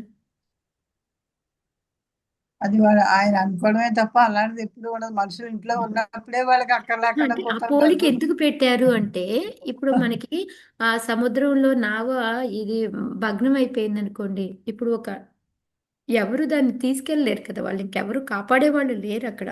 అందుకోసం అనేసి వాళ్ళు ఆ పోలిక అనమాట. సో ఆయన అలా అనుకుంటున్నాడు, నేనే ఒక నావ లాంటిదని, ఆ నావే పగిలిపోయింది, ఇంక ఎట్లాగా వీళ్ళందరినీ ఎవరు కాపాడతారు, నేను తప్ప ఎవరు లేరు కదా అనుకొని పాపం అంత ఆలోచిస్తున్నాడు అనమాట. దీనికి ప్రపాదుల వారు మనకి సేమ్ అదే, వాళ్ళకి ఏంటంటే తర్వాత మరణ సమయంలో భార్య పిల్లల గురించి ఆలోచిస్తే అదే లైఫ్ వస్తుంది. అదే రాజకీయ నాయకుడు ఏంటంటే ఎప్పుడు కూడా దేశాన్ని గురించి ఆలోచిస్తూ ఉంటాడు కాబట్టి అదే ఏమంటారు, అదే దేశంలో జన్మ తీసుకుంటాడు, ఆయన యొక్క కర్మ ఫలాల్ని అనుభవిస్తూ ఉంటాడు అని చెప్పేసి. అదే ఇక్కడ పురంజనుడు భార్యాపుత్రుల గురించి ఆలోచిస్తున్నాడు కాబట్టి స్త్రీ జన్మం అనేది వస్తుంది అనేది. అందుకని మనం ఈ దేశం మీద వీటి మీద ఎక్కువగా అనురాగాన్ని పెంచుకోకూడదు అని చెప్పేసి చెప్తూ ఉన్నారనమాట. ఇంకా ఈ రాజకీయ నాయకుల గురించి చెప్తున్నారు, ఒక్కొక్కసారి వాళ్ళు రాజకీయంలో నిలగొట్టడానికి ఏం చేస్తూ ఉంటారు, హత్యలు ఇవన్నీ కూడా చేస్తూ ఉంటారనమాట. సో అందుకని ఏంటంటే వాళ్ళు తిరిగి ఈ మాతృభూమిలో పుట్టినప్పటికీ కూడా ఆ యొక్క పాపాన్ని అంతా కూడాను అనుభవించాల్సి వస్తుంది వాళ్ళు. ఎందుకంటే ఆ దేశం మీద మమకారంతో తప్పులు చేసినప్పటికీ ఆ లా అనేది మనల్ని వదిలిపెట్టదు, కర్మఫలం అనేది మనల్ని వదిలిపెట్టదు అనమాట. సో మనం అక్కడే జన్మ తీసుకున్నప్పటికీ కూడా దాని యొక్క ఫలాన్ని మనము అనుభవించాల్సి వస్తుంది అని ఫస్ట్ పారాగ్రాఫ్లో చెప్పారనమాట. నెక్స్ట్ ఏంటంటే ఈ నెక్స్ట్ పారాగ్రాఫ్లో ఏంటంటే ఈ పునర్జన్మ అనేదాన్ని అందరూ నమ్ముతారా? ఈ నవీన శాస్త్రజ్ఞులు ఒప్పుకుంటారా? వీళ్ళు లేదు మాతాజీ. ఏం జరిగితే మనకెందుకు నెక్స్ట్ లైఫ్, మనం చూస్తున్నామా? ఈ లైఫ్ మనకుంది, దీన్ని ఎంజాయ్ చేయాలి అనేసి చాలా మంది అనుకుంటూ ఉంటారు. కానీ ఎప్పుడైతే ఈ విషయాన్ని మనం తెలుసుకోమో మన లైఫ్ అంధకారం అవుతుంది భవిష్యత్ అంతా కూడాను అని చెప్పేసి. ఎందుకు అంధకారం అవుతుంది? అంధకారం అంటే మీనింగ్ ఏంటి? అంధకారం అంటే జన్మ లేదనా, ఏదో చీకటి కొట్లో పడి ఉంటామనే. కష్టాలు మాతాజీ అంధకారం ఉంటాయి. మళ్ళీ జన్మ మృత్యు జర వ్యాధిలోకి అది వచ్చేస్తాం జన్మ మాతాజీ. మృత్యు జరా వ్యాధిలో పడి తిరుగుతూ ఉంటాము. అదే అంధకారం అన్నమాట, ఇంకేమీ లేదు. ఎందుకంటే దాంట్లోనే కొట్టుకొని మళ్ళీ వస్తాం, మళ్ళీ పోతాం, మళ్ళీ వస్తాం, మళ్ళీ పోతాం. మనకి వెలుగు అనేది అంధకారం నుంచి బయటపడడం అంటే మీనింగ్ ఏంటి? ఈ చక్రం నుంచి బయటపడి భగవంతుడి దగ్గరికి ఎప్పుడు వెళ్తామో అదే అన్నమాట. సో అందుకనే మన లైఫ్ని ఈ సాంఘిక, రాజకీయ, జాతీయ అవసరాల మీద వీటన్నిటి మీద వినియోగించొద్దు, కొనసాగించొద్దు అని చెప్పి మనకి చెప్తూ ఉన్నారనమాట ప్రభుపాదుల వారు. ఏవం కృపణయా బుద్ధ్యా శోచంతమతదర్హణం గృహీతం కృతధీరేనం భయనామాభ్యపద్యత. కృష్ణుడి మాత చదువుతారా? చదువుతా మాతాజీ. హరే కృష్ణ మాతాజీ. ఏవం కృపణాయా బుద్ధ్యా కృపణయా బుద్ధ్యా శోచనమతదర్హణం శోచంతమతదర్హణం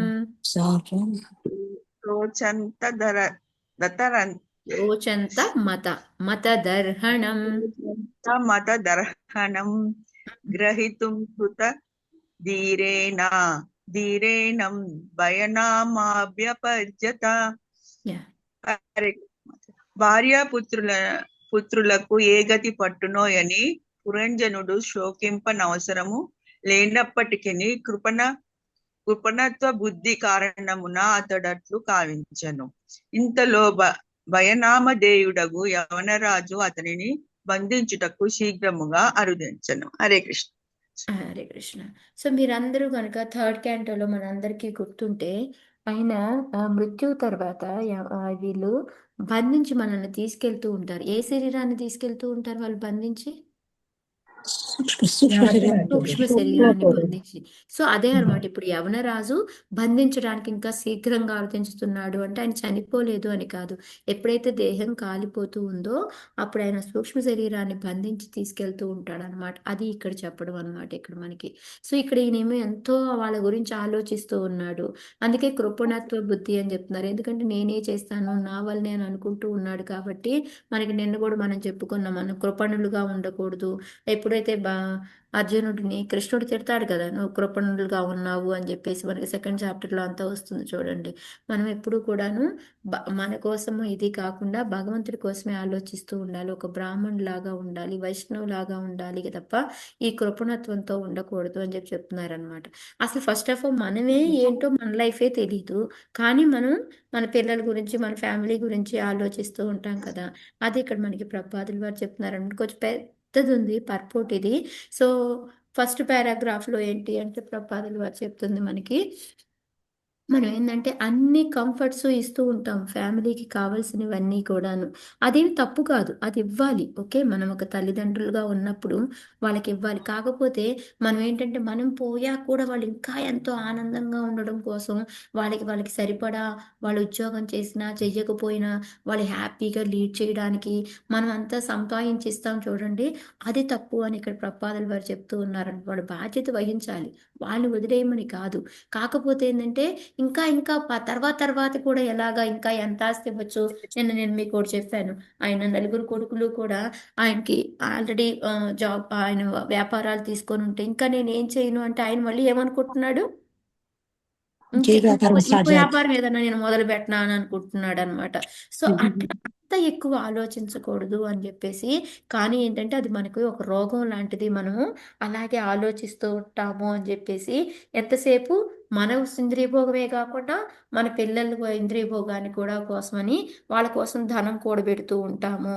అది కరెక్ట్ కాదు అని చెప్పేసి దానికోసం మనం ఏం చేయాలి అంటే మనం ఆచరించి చూపించాలి. ఇప్పుడు మనం సంపాదిస్తూ ఉంటాము, సంపాదించిన దాన్ని కొంత భగవంతుడికి యూజ్ చేయడము, డొనేషన్స్ ఇవ్వడము, దాంతో ఎక్కువ అటాచ్మెంట్ లేదు. ఇప్పుడు నేను ఎప్పుడు ఎక్కువ చెప్తూ ఉంటాను, మనం ఇక్కడ టీవీ చూస్తూ ఉంటాం, పిల్లల్ని చదవండిరా అంటే వాళ్ళు చదువుతారా? నీకే నువ్వు హాయిగా టీవీ చూసుకుంటూ నన్ను చదవబట్టినావు అంటారు. సో అందుకని మనము పాటించి మనము వాళ్ళకి నేర్పుతూ ఉంటే అది చాలా ఈజీ అనమాట. సో ఫస్ట్ దాని నుంచి మనకి ప్రభుపాదుల వారు అది నేర్పుతూ ఉన్నారనమాట. సో అందుకనే మనం పిల్లల్ని ఎలా తయారు చేయాలి అంటే వాళ్ళని గృహస్థుల్లాగా తయారు చేయాలి కానీ గృహ మేధుల్లాగా తయారు చేయకూడదు అని చెప్తున్నారు. ఇంకోటి, మృత్యువు అనేది మన కోసం ఏం వేచి ఉండదు. మనం లేదు లేదు నాకు ఇంకొంచెం టైం కావాలి అంటే ఆగుతుందా మృత్యువు? లేదు మాత. ఆగనే ఆగదు. అది ఎప్పుడంటే ఎప్పుడు ఎలా వస్తుందో మనకే తెలియదు. లేదు లేదు నాకు ఇంకొంచెం బాధ్యతలు ఉన్నాయి, ఇంకొంచెం నాకు టైం ఇవ్వు, నువ్వు వెళ్ళిపో, నేను తర్వాత వస్తాను అంటే ఊరుకుంటుందా? లేదు, దాని పని అది చేసుకొని పోతుంది అనమాట. అదే ఇక్కడ మనకి సెకండ్ పారాగ్రాఫ్ అంతా కూడా ప్రపాదలు చెప్తున్నారు. డెత్ అనేది ఎప్పుడంటే అప్పుడు వస్తుంది, దేనికోసం కూడా. అందుకనే ఇక్కడ ఒక వర్డ్ యూజ్ చేశారనమాట, అతదర్హణం అని అంటారు. మనం ఎప్పుడు కూడా ఈ సంఘము, దేశము, జాతి వీటన్నిటి కోసం కూడా మనం ఎక్కువ అటాచ్మెంట్ పెట్టుకొని మన లైఫ్ని వేస్ట్ చేసుకోకూడదు. ఎందుకంటే ఈ చావు ఎప్పుడు వస్తుందో ఎప్పుడు చేస్తుందో మనకి తెలియదు. సో అందుకని మనం ఏం చేయాలి అంటే జన్మ కర్మచ మే దివ్యం ఏవం యో వేత్తి తత్వతః అనేసి మనము అలాగ ప్రిపేర్ చేసుకొని ఉండాలన్నమాట మన లైఫ్ని. అదే ఇక్కడ మన ప్రపాదులు వారు చెప్తున్నారు, ఆ వేస్ట్ చేసుకోకుండా లైఫ్ని ఏ విధంగా అంటే నా గురించి అంతా తెలుసుకొని నెక్స్ట్ లైఫ్ గురించి మనం శాశ్వతంగా భగవంతుడి దగ్గరికి వెళ్ళేలాగా మనం లైఫ్ని మోల్డ్ చేసుకోవాలి అని చెప్తున్నారు అనమాట. సో నెక్స్ట్ ఆటోమేటిక్గా మనం ఎప్పుడైతే ఈ స్టేజ్ జన్మ కర్మ మీద ఈ స్టేజ్కి వస్తామో, మనం చనిపోయిన తర్వాత ఏమవుతుంది? మనం యమరాజ్ దగ్గరికి వెళ్తామా? మాతాజీ హరే కృష్ణ. ఎక్కడికి వెళ్తాం మనం? భగవద్ధామానికి. డైరెక్ట్ గా భగవంతుడి ధామానికి వెళ్తాం, గోలోకానికి వెళ్తాం అనమాట. ఇదంతా మనకి ఎవరు నేర్పుతున్నారు అంటే ఇక్కడ మనకి ప్రపాదులు వారు చెప్తున్నారు, ఇస్కాన్ టీచ్ చేసేది అదేను మెయిన్ గా. కాకపోతే ఏంటంటే దురదృష్టవశాత్తు అందరూ దాన్ని యాక్సెప్ట్ చేయలేకపోతున్నారు. కాకపోతే ఎప్పుడైతే మనము భగవంతుడి యొక్క ఆశ్రయం తీసుకుంటామో అప్పుడు మాత్రమే మనం మృత్యువుని జయించగలుగుతాము. అప్పటి వరకు కూడా మనం మృత్యువుని జయించలేము. ఎందుకంటే మనకి మృత్యువు రాదు, అప్పుడు భగవంతుడి రూపంలో వస్తుంది. మాతాజీ ఎప్పుడు చెప్తారు, రేవతి గోపి మాతాజీ మనకి, ఆ మృత్యువు అనేది భక్తులకి భగవంతుడి రూపంలో వస్తుంది, మిగతా వాళ్ళకే మృత్యువు రూపంలో వస్తుంది, ఆ భక్తులకే. సో అందుకని మనం భగవంతుడి యొక్క ఆశ్రయం తీసుకుంటే మనం మృత్యువుని జయించగలుగుతాము. ఇదంతా కూడా మనకి ఇస్కాన్ నేర్పిస్తూ ఉంది.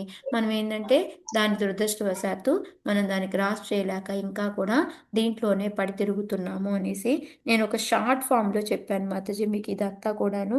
సో ఇదంతా తెలియాలి అంటే మనం ఏం చెయ్యాలి అంటే ఫస్ట్ మనం శాస్త్రాల్లో ఉన్న దాన్ని చదవాలి. దానిలో ఇచ్చిన ధర్మం అంటే మనం ఏం చెయ్యాలి ఏం చెయ్యకూడదు అనేది ఉంటుందన్నమాట. దాన్ని మనము చెయ్యాలి. ఎప్పుడైతే ఆ శాస్త్రంలో ఉన్న ధర్మాన్ని మనం తెలుసుకొని ఆ ధర్మాన్ని పాటించాము అంటే అప్పుడు మనల్ని అది యజ్ఞం వైపు నడిస్తుంది. యజ్ఞం అంటే మనం కూర్చొని స్వాహ స్వాహ అంటాం, అదే ఏ యజ్ఞం వైపు నడుస్తాం మనం? నామ సంకీర్తన యజ్ఞము, వేద భక్తి, ఇవన్నీ కూడా యజ్ఞం కింద వస్తాయి అన్నమాట. సో అప్పుడు మనకి ఏంటంటే నార్మల్గా మనకి చూసాము అంటే మనకి 3rd చాప్టర్లో వస్తుంది, సైకిల్. యజ్ఞం చేస్తే మనము భగవంతుడి దగ్గర నుంచి వర్షం తీసుకుంటాము, దాని ద్వారా ఏంటంటే ధాన్యము అన్నీ పండుతాయి, అవి తిని మనం యజ్ఞం చేయాలి. మళ్ళీ మనకి అలా రొటేషన్ ఎలా ఉందో అదే విధంగా ఏంటంటే మనం మళ్ళీ భగవంతుడి దగ్గరికి వెళ్తాం అనమాట. సో ఈ సైకిల్ మనం నేర్చుకొని దాన్ని అవలంబించాలి అని మనకి 22వ చాప్టర్లో ప్రపాదులు వారు చెప్తున్నారు. మీరు మళ్ళీ ఒక్కసారి వెళ్ళి అందరూ ఒకసారి చదువుకో మాతాజీ, పర్పడ్ చాలా పెద్దది ఇచ్చారు, నేను షార్ట్ ఫామ్లో మీకు చెప్పాను. హరే కృష్ణ. ఇక్కడ ఏం చేస్తాను మాతాజీ, రేపు 23 చెప్తాను. హరే కృష్ణ మాతాజీ. ప్రణామ్ మాతాజీ. ప్రణామ్ మాతాజీ. చెప్పండి మాతాజీ. ఇప్పుడు అంటే చనిపోయినప్పుడు సూక్ష్మదేహంకి కూడా బాధ ఉంటుందా వెళ్ళేటప్పుడు? ఎందుకు ఉండదు మాతాజీ, దేహాన్ని వదిలిపెట్టి వెళ్తుందా మనసు, బుద్ధి, అహంకారం? అవును మాతాజీ. అదే ఇప్పుడు చెప్పడం మనకి ఇక్కడ. అంత బలవంతంగా లాక్కుపోతుంది అంటే ఆ మృత్యువు వదలాలని ఉండదు. ఆత్మ థింక్ చేస్తుంది నేను వదిలిపోలేను అనేసి, బుద్ధి, మనసు, అహంకారం వదిలేవు, కానీ బలవంతంగా లాక్కెళ్ళిపోతుంది. నీకోసం వెయిట్ చేయదు.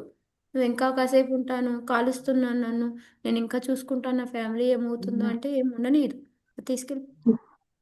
మళ్ళీ ఆలోచిస్తుంది కదా మాతాజీ, ఇవన్నీ ఆలోచిస్తుంటది కదా మాతాజీ, నా పిల్లలు, నా సంతానం, ఇవంతా ఎట్లా అని అంటే చెప్పేసి అదే చెప్తుంది ఇక్కడ ప్రపాదం. ఏం చెప్తున్నారు మనకి, ఆలోచిస్తూ ఉన్నప్పటికీ మృత్యువు ఆగదు, బలవంతంగా బంధించి తీసుకుపోతుంది అని చెప్తున్నారు కదా. నువ్వు ఆలోచిస్తున్నావు అని నీ కోసం వెయిట్ చేస్తుందా మృత్యువు? పర్లేదయ్యా ఇంకొంచెం సేపు చూసుకొని ఫ్యామిలీని వదిలేస్తుందా? మాతాజీ సూక్ష్మ ఇంకొక శరీరం డౌట్ అనేది ఆలోచిస్తది అని అన్నారు కదా మాతాజీ, అందుకోసం అని అడుగుతున్నా. లేదు మాతాజీ, మనం సూక్ష్మ ఆలోచిస్తాం. అది శరీరం. మన ఏమంటారు, మనం ఏ విధంగా మనం ట్రైన్ చేసి ఉన్నామో మన మనసు ఆ విధంగా ఆలోచిస్తూ ఉంటుంది. నువ్వు ఫ్యామిలీ గురించి ఆలోచిస్తున్నావు అన్నా ఆగదు, నువ్వు దేవుడి గురించి ఆలోచిస్తున్నావు అన్నా ఆగదు. దేని గురించి ఆలోచిస్తున్నా కాకపోతే ఏంటంటే మనల్ని ఇప్పుడు బంధించి తీసుకెళ్ళదు. మనం భక్తిలో ఉన్నాం అనుకోండి, మృత్యుని మనం జయించేస్తాము, వెంటనే మనం భగవంతుడి దగ్గరికి వెళ్ళిపోతాం. మనకి అదనమాట. ఇక్కడ ఏంటంటే మనల్ని ఇంకా లాక్కొని పీక్కొని వెళ్తాం. మనకి థర్డ్ క్యాంటోలో వస్తుంది, మనం ఈ చెప్పులు ఉండవు, ఎంత ఎండ ఎడారిలో లాక్కుపోతూ ఉంటే దాహం వేస్తూ ఉంటుంది, పెడచగట్టుకుపోతూ ఉంటుంది నోరు, ఇంత బాధలు పడుతూ మనం బలవంతంగా లాక్కెళ్ళిపోతూ ఉంటారు మనల్ని. కొడతారంట అవునా? కదా మాతాజీ, బాగా కొడుతూ తీసుకెళ్తారని చెప్తారు. అవును. లాక్కుంటూ అవును. కొట్టుకుంటూ కొడతారు తీసుకెళ్తారు. అంటారు. ఎందుకంటే మనం రాము కదా, మనం వెళ్ళాలని లేదు కదా మనం ఆహా. ఆ దేహాన్ని విడిచి. హరే కృష్ణ ఎట్లా అంటే మాతాజీ ఇంకొక ఒక్క నిమిషం.